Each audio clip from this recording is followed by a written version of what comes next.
ரூ. 80 வெறும் ரூ. 80.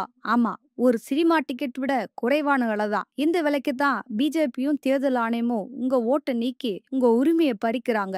கர்நாடகால உள்ள சிறப்பு விசாரணை குழு ஆலம் தொகுதியில நடந்த ஓட்டு மோசடி பத்தி ஒரு வழக்கு தொடர்ந்து தெளிவான மறுக்க முடியாத ஆதாரங்கள் கண்டுபிடிச்சிருக்கு. வாக்குகளை அழிச்சது உறுதியாகி இருக்கு. இந்த விசாரணை பிஜேபி தலைவர் சுபாஷ் குடேதார், அவரோட மகன்கள், அப்புறம் அவங்களோட சார்ட்டர்ட் அக்கவுண்டன்ட் வர போயிருக்கு. எஸ்ஐடி 7 லேப்டாப்களையும் பல மொபைல் போன்களையும் பறிமுதல் பண்ணிருக்காங்க. அதுல பல ஆதாரங்களும் சிக்கி இருக்கு. அவங்க 6800 வாக்காளர்களை நீக்க போலியான விண்ணப்பங்களையும் ஒவ்வொரு வாக்கையும் நீக்க ரூ. 80 அப்படின்னு மொத்தமா ரூ. 4,80,000 செலவானதை கண்டுபிடிச்சிருக்காங்க. அதுக்கப்புறம் கல்புர்கியில இருக்க ஒரு டேட்டா சென்டர் 75 மொபைல் நம்பர்களை பயன்படுத்தி இந்த போலி வாக்காளர்கள் நீக்க விண்ணப்பங்களை அனுப்பியிருக்காங்க. இந்த நம்பர்கள் பெரும்பாலும் கோழி பண்ணையில வேலை செய்யற தொழிலாளர்கள், உள்ளூர்காரங்க, அப்புறம் காவலர்களோட உறவினர்கள் பேர்ல இருந்ததா எஸ்ஐடி கண்டுபிடிச்சிருக்காங்க. ஒவ்வொரு அறிக்கையும் ஒவ்வொரு விசாரணையும் எதிர்க்கட்சி தலைவர் ராகுல் காந்தி சொன்ன கூற்றை நிரூபிச்சுக்கிட்டு இருக்கு.